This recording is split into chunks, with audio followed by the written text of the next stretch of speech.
ചേട്ടാ പൂള് പഠിക്കാതെ. അല്ലടാ, ഞാൻ അന്ന് റെയിലിന്റെ അടുത്തായിരുന്നു താമസിച്ചോണ്ടിരുന്നത്. ഒരു ദിവസം മംഗലാപുരം ട്രെയിൻ ഇറങ്ങി വീട്ടിലേക്ക് ഇങ്ങനെ നടക്കായിരുന്നു. രാത്രി ഒരു 12-12 മണിയായി കാണും. ആ ചുറ്റുവട്ടത്ത് ഒരു മനുഷ്യജീവി പോയിട്ട് ഒരു ചൊക്കിളി പട്ടി പോലും ഇല്ല. അപ്പൊ ചേട്ടനോ? വേണ്ട, ഇത് കേക്കടാ.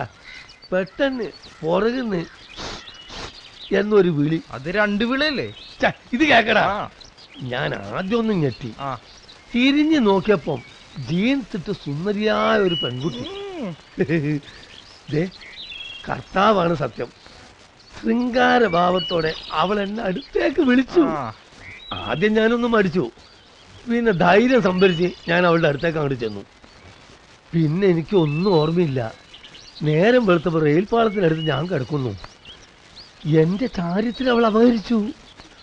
പിന്നീടാണ് ഞാൻ അറിയുന്നത് 1 മാസം മുമ്പ് ആത്മഹത്യ ചെയ്ത കോളേജ് വിദ്യാർത്ഥിനിയാണ് അവളെന്ന്. അയ്യോ, ഈ വിരലിന്റെ ഡോസ് ഒന്ന് കൊറ. പിന്നെ പ്രേതം ജീൻസ് ഇട്ടിട്ടല്ലേ? അതും ചേട്ടന്റെ ചരിത്രമൊക്കെ അവിടെ എടുക്കാൻ. ചരിത്രല്ലടാ, ചാരിത്രം. രണ്ടും ഒന്ന് തന്നെ ഏട്ടാ. ചരിത്രം പോകുമ്പോ ചരിത്രവും. നീ ഒന്ന് ക്ഷമിക്കടാ, ഞാൻ എൻ്റെ ഒരു ആഗ്രഹം പറഞ്ഞതല്ലേ. എന്നാലും ഇത് വല്ലാത്തൊരാഗ്രഹമാണ്, അതും പ്രേതമായിട്ട്.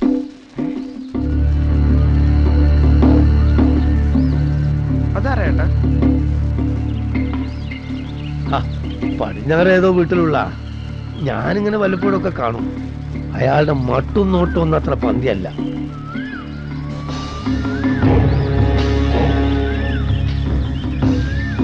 അത് നീ ഇതെവിടെ പോണു?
ഇതെന്റെ ആന്റി.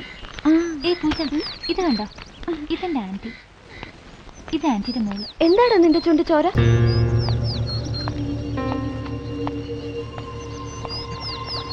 ഇവനിതെന്തു പറ്റി?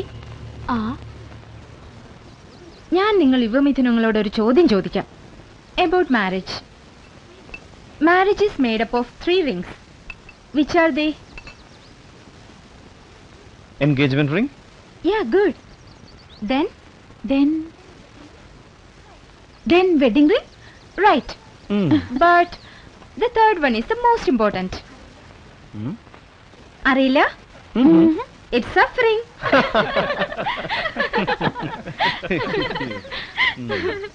വിവാഹം എല്ലാ അർത്ഥത്തിലും ഒരു സഫറിംഗ് ആണ്.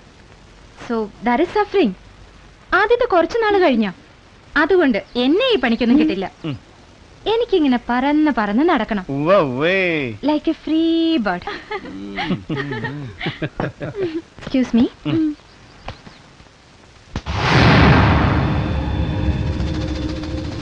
ഹായ് ഫ്രീ ബേർഡ്, നമുക്ക് ഒന്നിച്ച് പറക്കാം. ഇപ്പൊ വരാമേ, ഒന്ന് കൈ കഴുകിക്കോട്ടെ. മെർലിൻ, അതിലേ വാ. എന്താ ഇവന്മാര് പ്രശ്നം ഉണ്ടാക്കും, അതിലേ വാ.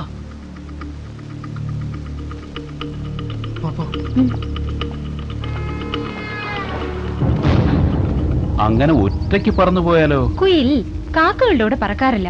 എങ്കിലും കുയിലിന് ഞങ്ങൾ കാക്കകളുടെ കൂട്ടി വന്ന് മുട്ടയിടാലോ. ഹലോ ബ്രദർ, നമ്മളൊക്കെ സ്റ്റുഡൻസ് അല്ലേ, വെറുതെ പ്രശ്നം ഉണ്ടാക്ക.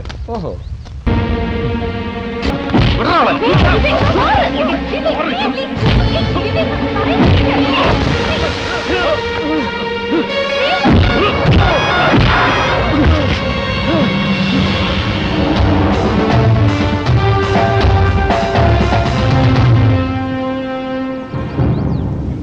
കൊള്ളാം. ആൺകുട്ടികളാ എങ്ങനെ വേണം. പാവങ്ങളാ, ഇവരെ അങ്ങ് വെറുതെ വിട്ടേക്ക് മക്കളെ. എന്തോ ദേ, കുറുമ്പ് കാണിച്ചാൽ നല്ല അടി കിട്ടും. അതുകൊണ്ട് നല്ല കുട്ടികളായി മക്കള് പോ.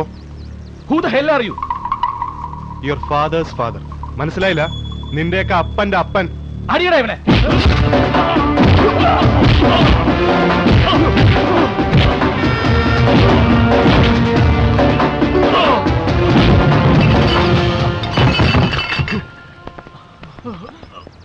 Excuse me, sir. Thank you.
Daddy പറയുന്ന പേടിക്കാനൊന്നും ഇല്ലെന്നാ. അവൻ ഇതിനു മുമ്പ് 2 തവണ പോയിട്ട് 3-4 ദിവസം കഴിഞ്ഞിട്ടാ വന്നെന്ന്. അവന്റെ പെട്ടിയും സാധനമൊക്കെ ഭദ്രമായിട്ട് മുറിക്കാത്തുണ്ട്. ഇന്നലെ വൈകുന്നേരം 5 മണി വരെ പിപ്പിരിയും കാട്ടി എന്റെ അടുത്ത് ഉണ്ടായിരുന്നല്ലേ. മക്കൾ കഴിക്കി. വിശ്വനാഥ് സാറിനോട് ചോദിച്ചത് എന്താണെന്ന് വെച്ചാ ചെയ്യാം. നീ എന്താ കഴിക്കാത്തെ? എനിക്ക് നല്ല വിശപ്പില്ല.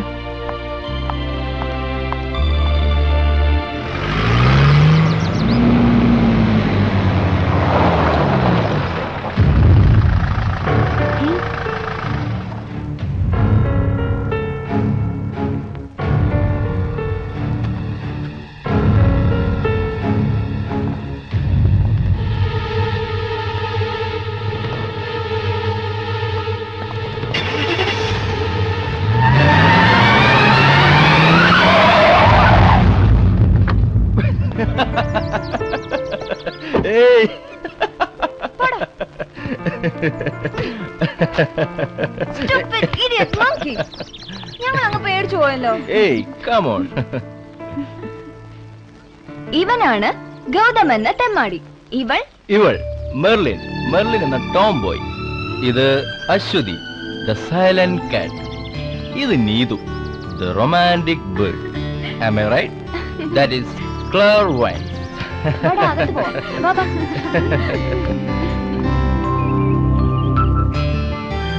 Why you look so gloomy? ഒന്നുമില്ല. ഇത് എന്റെ ലാസ്റ്റ് സെമസ്റ്റർ അല്ലേ?